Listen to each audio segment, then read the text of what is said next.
reminds me about a discussion we had earlier this year about change and transformation. When you talk about change, and this is how it has been really hard for people to get change because they have not defined the change they want.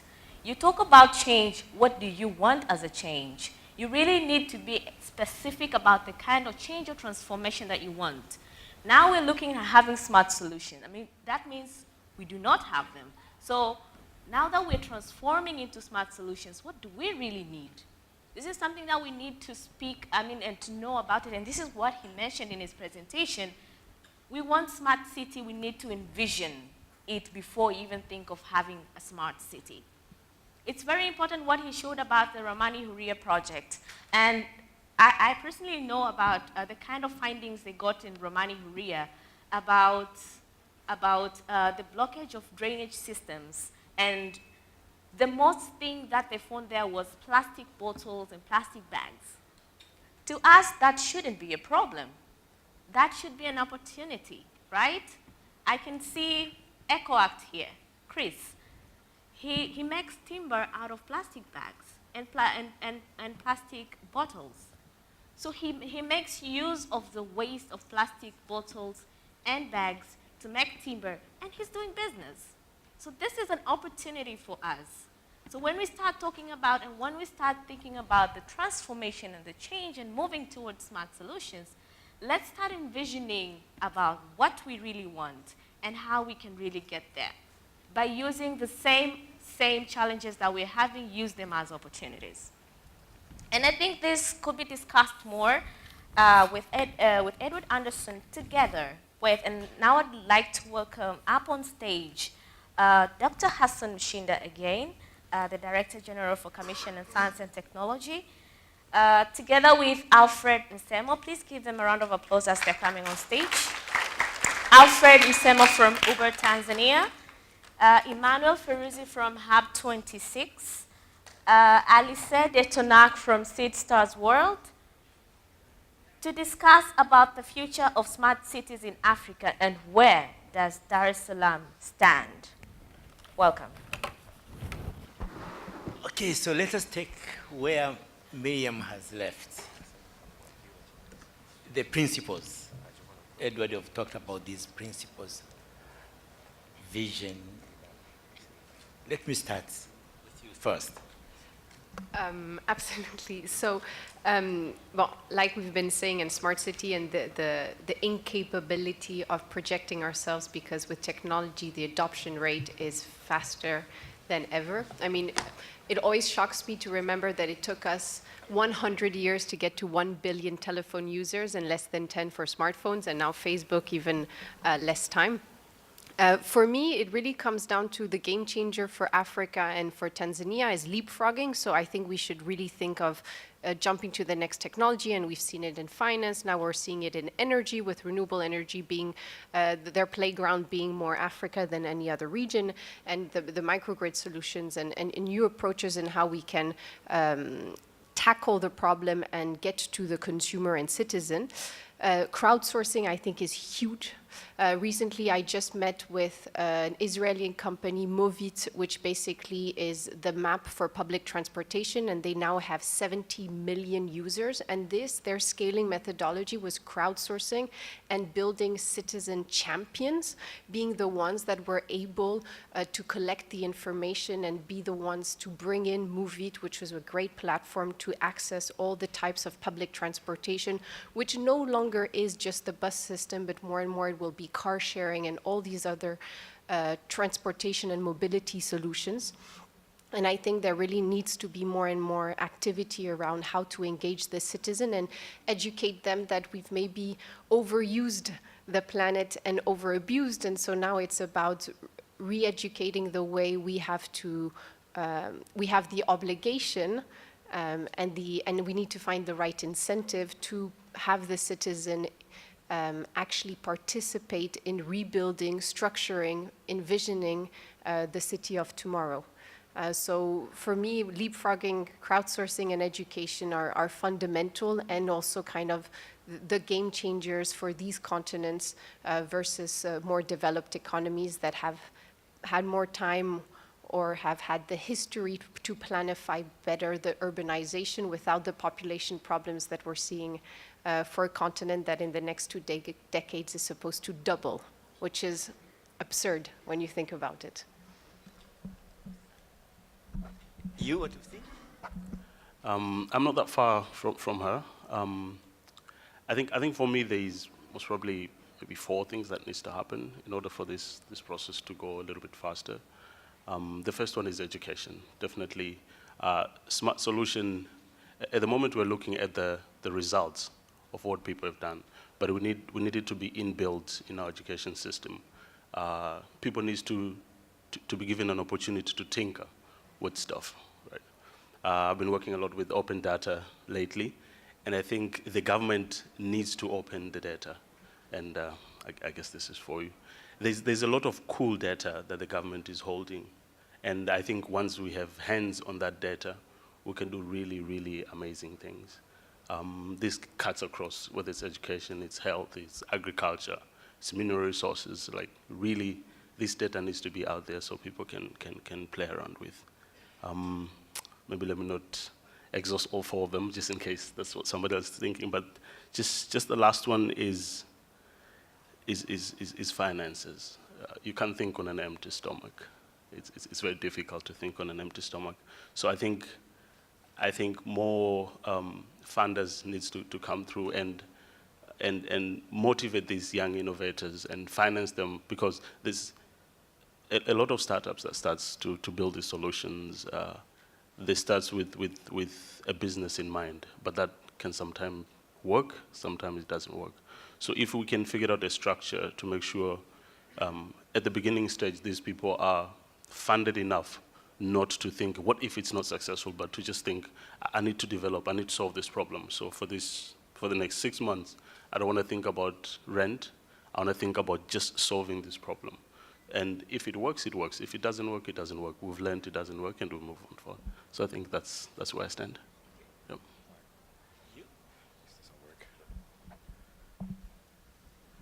So my general understanding of smart cities goes without say, talking about something as obvious as just banking was maybe 2-3 years ago. I think a lot of people might have not taken full grasp of what happened when mobile payments came to play in the country. So essentially, on a broader scale, when you talk about smart cities, the inhabitants and the residents should have a view that with technology, with globalization, the living society can actually come up with solutions that can actually make their quality of life way better, and at the same time make them more productive, right?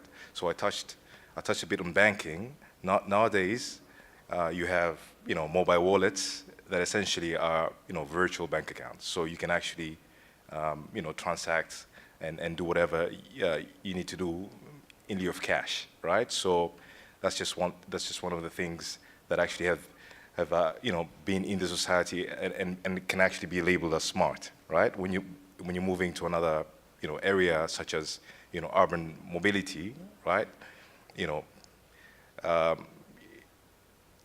In such a small amount of time, and again that's due to the information age that we're currently in. Societies have been able to transform themselves in how they actually move, right? So just speaking about Uber, because I work with Uber, but ride-sharing companies have actually greatly been part and parcel in enabling people to actually move freely around, much more easier than it was before. But at the same time, just being greener to the environment. Just quick numbers. There's about 2 billion cars globally recorded, at least with the last data that I checked, I think last week. 2 billion cars is actually the population of Africa, I think, Edward. So when you think about, basics such as cars, we car owners, most of us, don't think that, it's such a bad thing to have, but in essence, we only use the car is 4% of the time, right? Most of us have the car and use it to go to work, park it for a couple of hours, and then just use it back. That's essentially what it is. And with that comes a lot of costs that may not otherwise been thought of, such as, of course, carbon footprint, right? As well as obviously the opportunity cost of time, because you're stuck driving a car and you're not a driver, right? This is something that essentially is not very smart, right? So when you think about what technology has been able to achieve through, of course, ride-sharing companies and the like, is actually quite fascinating, because now societies are much more able to actually focus on other tasks or be more productive with what they have. In the sense that what can actually be done to create a more enabling environment is obviously, when you're living in a community, it's, the rule of law, when we talk about regulation and things like that, have to be actually part and parcel with startups and business environments to enable the overall strategy or objective of in terms of what the country wants to achieve, to be well vested to these businesses to propel both obviously profits as well as just average quality of life for everybody, right? So that's definitely one of the key things. And secondly, obviously the appetite and the willingness of people to actually try things. So fortunately that nowadays, with all the information available, you just Google something or whatever. I think what would actually propel the uptake of smart solutions is people's curiosity and appetite to actually look at what's happening in the rest of the world, right? Most of the time, we engage in just common dialogues and debates instead of using the internet to actually find information, right? So that's one of the things in which each one of us can actually self-reflect on, like, what's happening even in a neighboring country that I could actually use or share best practices to be able to actually apply and make the environment that I operate to be smart. So just a few things there, but I think I won't take too much time for that. Yeah. Yes, Edward, let me ask you one important question. If I just came from the school with computer science degree, or I'm interested in smart cities, open government, open data, what are the opportunities for me as a young tech just graduated from university? Wow. You're asking me to predict, and I said that we shouldn't, but I think the opportunities are going to be fantastic. I can't tell you whether virtual reality will take off in tourism or not, but certainly it's going to be important. Certainly gaming, business models built around new production processes. So, the internet offers a platform for many things: communications tending to zero cost, the ability to collaborate through crowdsourcing techniques. So another Israeli company, Waze, was sold for $2 billion to Google. Crowdsourcing traffic jams. Very simple ideas done differently are taking off. And that's the startup revolution that we're living, because the cost to innovate, the cost to experiment has come down. I want to turn it around and actually ask what can the government do to enable this ecosystem? Because I think that the future of jobs is going to be increasingly digital, increasingly this fragmented startup ecosystem. The era of my father, who had one job when he was 18 until he retired, and he worked for one company, and his first experience with new technology was always through the government or the company, the first mainframe computer, the first satellite phone. When I got my first job at the World Bank, the office I was given, Skype was banned. The mobile phone, forget it, it was this old plastic phone from the 70s. But in my bedroom at home, I had a startup company, and I was Skyping my Italian partner and my French co-founder from the bedroom for free at night, working on a project in Kenya. And that, I think, was the beginning of the era we're now in, where the comparative advantage to experiment and innovate is not with the big corporations and governments anymore. They have too much invested in the legacy system. it's going to be the startup that's got nothing to lose. But everybody can be a winner if we enable these startups to develop better services, better products. So I think the role of government, it's a deeply uncomfortable one for government, because it means letting up a little bit of control and actually focusing on doing fewer things better. This idea of government as a platform means exactly that, releasing data as fuel for this digital business economy. So I think cities that are doing this right are really turning their cities into test beds, into platforms for startups. Some of them, Barcelona did this 10 years ago, created an urban labs area where startups can pilot and innovate and pitch to the city. In the UK now, you have something called the Future Cities Catapult, and it's trying to do that systematically. Cities are becoming living laboratories, but the experimenter is the startup. So I think if you're graduating in computer science today, the future's bright, the future's good, but the skills you need are holistic. It's business, it's customers, it's communications. The difficult bit isn't the technology anymore. There are so many different opportunities, different ways to put things together. And I think the challenge is the relationship with government. So I want to ask you, Dr. Mashinda, to say, how can government reform or work together with these ecosystems to accelerate it as far as possible, to reap the benefits? I was supposed to ask you questions. You see, one of the most interesting things in my job is to meet with you guys. All of you have been using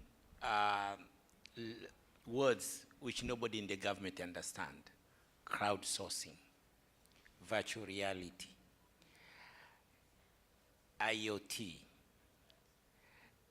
These are things which, this vocabulary is not existing in the government.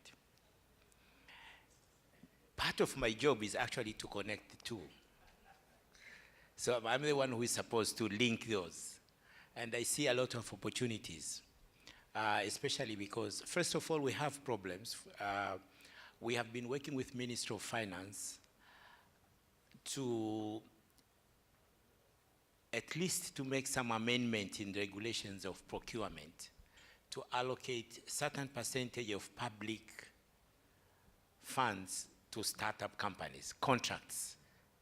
Because people in the government,